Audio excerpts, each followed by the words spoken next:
ठीक है, तो लास्ट लेक्चर में क्या पढ़ा था हमने, बताओ। लेफ्ट टू राइट जाने पे एटॉमिक साइज क्या होगी? क्यों?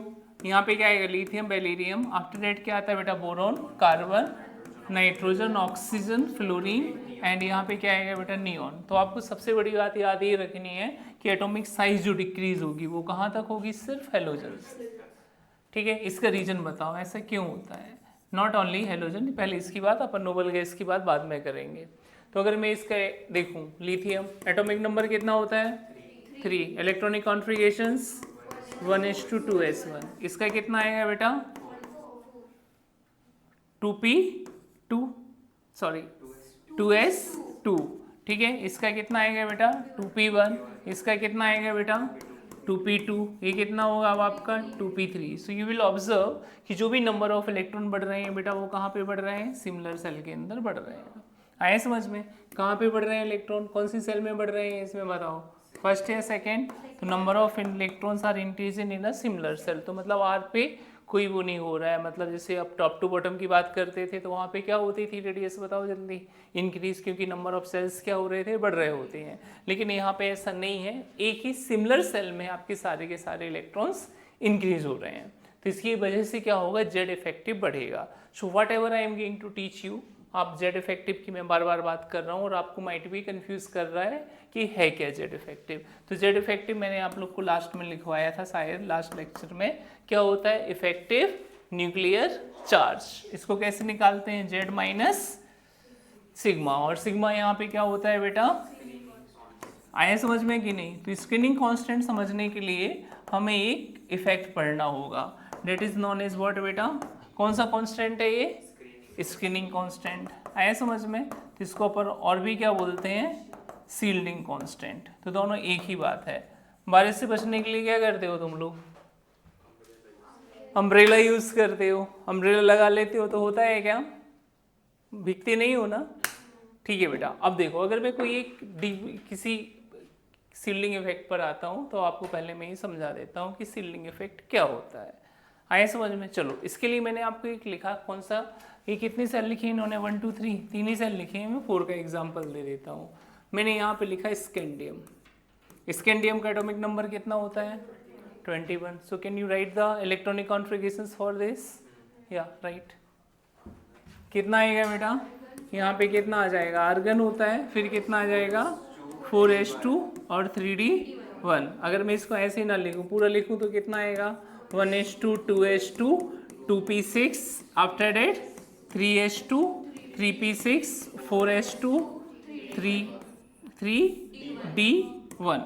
तो यहाँ पे देखो मैंने एक सेल और बना दी मान के चलो इसकी। तो ये इक्वल टू कितना हो गया? 1। ये कितना हो गया? 2। ये कितना हो गया बेटा? 3। और ये इक्वल टू कितना हो गया? 4। इतना समझा कि नहीं? तो 4 में कितने इलेक्ट्रॉन है यहाँ पे? 2। तो ये दोनों इलेक्ट्रॉन्स मैंने यहाँ पे फिल कर दिए। इतना आया समझ में कि नहीं आया? अब बताओ, अगर मैं यही बात किसके लिए बोल रहा हूँ, कोई बड़ा सा एलिमेंट बोलो, जैसे मैंने निकिल बोला, इसके अंदर अभी डी में कितने इलेक्ट्रॉन है? देखो पी में कितने हैं टोटल? आया समझ में कि नहीं आया? तो यहाँ पे देखो बेटा, ये इलेक्ट्रॉन्स कहाँ पर हैं? पूरे में घूम रहे हैं ना इसकी। समझ में आया कि नहीं आया? तो ये देखो 1 2 3 4 5 6 7 8 और 9। इतना आया समझ में? अब मैंने एग्जाम्पल किसका लिया है बेटा? Nickel, atomic number 28। बताओ इसका इलेक्ट्रॉनिक कॉन्फ़िगरेशंस क्या होगा?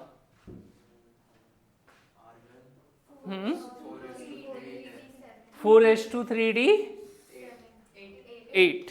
आए समझ में कि नहीं? तो ये 4s में कितने इलेक्ट्रॉन हो गए बेटा? ठीक है, और 3d में कितने इलेक्ट्रॉन हो गए? 8।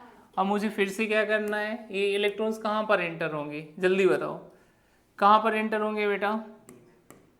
डी में ना। तो कितने इलेक्ट्रॉन मुझे बढ़ाने पड़ेंगे? 1 2 3 4 5 6 7 8। 8 ही था? चलो ठीक है। अब बताओ आपको सेम चार्ज क्या करते हैं? चलो ठीक है, टोटल बना दूं मैं। चलो इसको मैं रब कर देता हूँ जो भी बनाए थे। टोटल कितने बढ़ाने हैं बताओ? 3D में अभी कितने बढ़ाने हैं? जल्दी बताओ। 1 2 3 4 5 6 7 और ये डी का 8 हो गया। पी के कितने हैं? 6, तो 1 2 3 4 5 6। s के कितने हैं? आपको देख के क्या समझ में आ रहा है बताओ बेटा? इन्होंने क्या कर लिया, आउटर, अब इलेक्ट्रॉन को अट्रैक्ट कौन करता है? Atomic size. कौन सा इलेक्ट्रॉन डिसाइड करने वाला है यहाँ पे? कौन से इलेक्ट्रॉन से हम इलेक्ट्रॉन की साइज डिसाइड करते हैं? दिस इलेक्ट्रॉन से ना। आई बात समझ में कि नहीं आई? ठीक है, अब बताओ बेटा, ये इसको अपनी साइड अट्रैक्ट कर रहा है, कर रहा है अट्रैक्ट कि नहीं? और ये इलेक्ट्रॉन इलेक्ट्रॉन क्या हो गए? सेम चार्ज या अपोजिट चार्ज? इलेक्ट्रॉन इलेक्ट्रॉन के बीच में कौन सा चार्ज होता है बेटा? सिमिलर ना। ठीक है, तो अब बताओ ये एक दूसरे को क्या करेंगे फिर? तो ये जितना अट्रैक्ट करेगा तो उसके रिस्पेक्ट में थोड़ा ना थोड़ा क्या कर देगा, इसको रिपल कर देगा कि नहीं कर देगा? तो ये कितना रिपल कर रहा है, that is known as the screening effect. इसने ये चारों साइड की कोइन के लिए क्या बना दी बेटा? एक स्क्रीन या shield. That's why this is known as the screening effect या सील्डिंग इफेक्ट। हायर स्टडीज में जाओगे तो इसी को मान के चलो, यहाँ पर्सन है, चारों साइड उसने क्या लगा लिया बारिश के टाइम पर?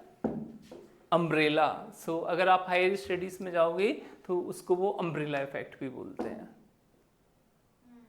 आए समझ में? तो अब इसकी वजह से बताओ एटॉमिक साइज पे क्या इन्फ्लुएंस होगा, बढ़ेगी या कम होगी?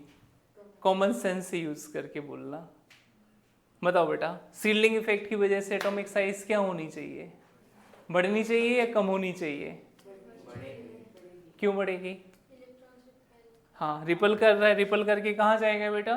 दूर जाएगा, तो एटॉमिक साइज क्या हो जाएगी फिर? बढ़ेगी। आइए बेटा समझ में कि नहीं? तो जहाँ पे भी सील्डिंग इफेक्ट ज़्यादा होगा वहाँ पे एटॉमिक साइज क्या होगी बेटा? इंक्रीजिंग। और फॉर्मूले में आपने क्या लिखा था, जल्दी बताओ? जेड इफेक्टिव का फॉर्मूले में क्या लिखा था आपने बेटा? Z effective equal to Z minus this. अगर इसकी वैल्यू बढ़ेगी तो इसकी वैल्यू पे क्या असर होगा? बढ़ेगी कि कम होगी? अबे अच्छे से करते हैं, ठीक है बेटा। मान के चलो ये 30 है, इसको मैंने 5 रखा तो कितना आ गया? 25। इसको मैंने 30 रखा, इसको मैंने रख दिया 10, तो क्या हो रही है? अभी रिकॉर्ड करवा दिया तुम लोग ने, कट करना पड़ेगा। आया समझ में? अगर इसकी वैल्यू बढ़ेगी तो जेड इफेक्टिव क्या होगा बेटा? आया समझ में कि नहीं? जेड इफेक्टिव कम होगा तो अट्रैक्शन क्या होते जाएगा? कम होते जाएगा। आए समझ में कि नहीं? तो जेड इफेक्टिव आपको याद रखना है क्या करता है? एटॉमिक साइज को कम करता है। और सील्डिंग इफेक्ट क्या करता है बेटा? एटॉमिक साइज को इंक्रीज करता है। याद रहेगा भूल जाओगे? याद रहेगा भूल जाओगे? या एक बार फिर से बताऊं? बोलो, समझा कि नहीं समझा? अर्नव, प्रोसेसिंग है अभी? हाँ, सेल्फ प्रोसेसिंग करनी है या फिर मैं नोट्स दूंगा तो आपको तब तक लर्न हो जाएगा? You people just need to draw this diagram. Diagram draw करो और फिर मैं इसके बाद आपको नोट्स देता हूँ। तो अब बताओ सील्डिंग इफेक्ट किस में ज़्यादा होगा? स्कैंडियम में ज़्यादा होगा या निकल में ज़्यादा होगा? निकल में ज़्यादा होगा। तो निकल की साइज स्कैंडियम के कंपैरिजन में कम होनी चाहिए कि ज़्यादा होनी चाहिए? समझ गए ना? कॉपी एंड पेस्ट दिस और स्टेटमेंट में बोलता हूँ आपको।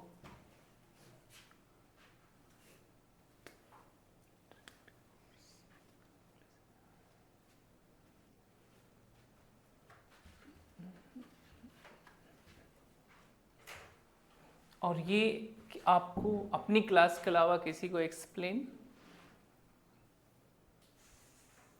कर दिया करो ताकि आपका कॉन्सेप्ट और अच्छे से क्लियर हो। ठीक है, आप किसी को क्योंकि जो चीज़ पढ़ा देते हो तो वो ज़्यादा से लर्न हो जाती है। आए समझ में?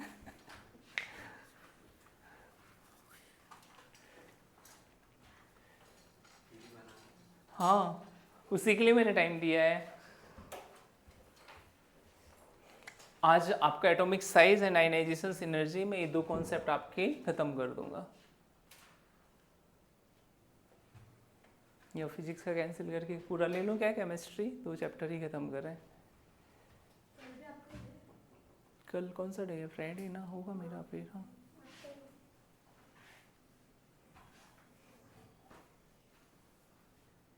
न्यूक्लियस आपको हमेशा बेटा छोटा सा बढ़ाना है। ये लोग समझ लेते हैं, जिनको हम लोग ये पीपीटी बनाने को देते हैं तो उसकी साइज़ बढ़ा देते हैं, उनको नहीं पता होता है कि इसकी साइज़ बहुत छोटी सी होती है।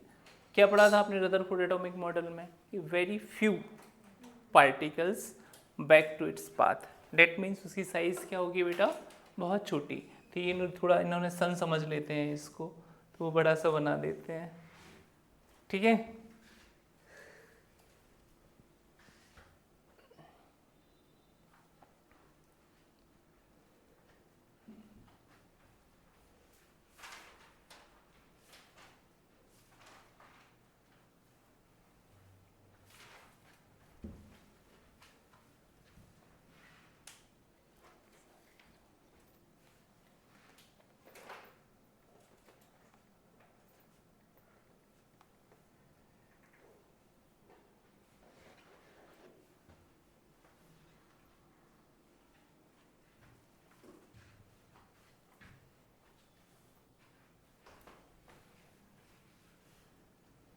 तो ये जहाँ पर ही मैंने ये रेड कलर का एरो लिखा है ना, इस पे आप लिख देना क्या हो रहा है बेटा, यहाँ पे repulsion between electron and electron.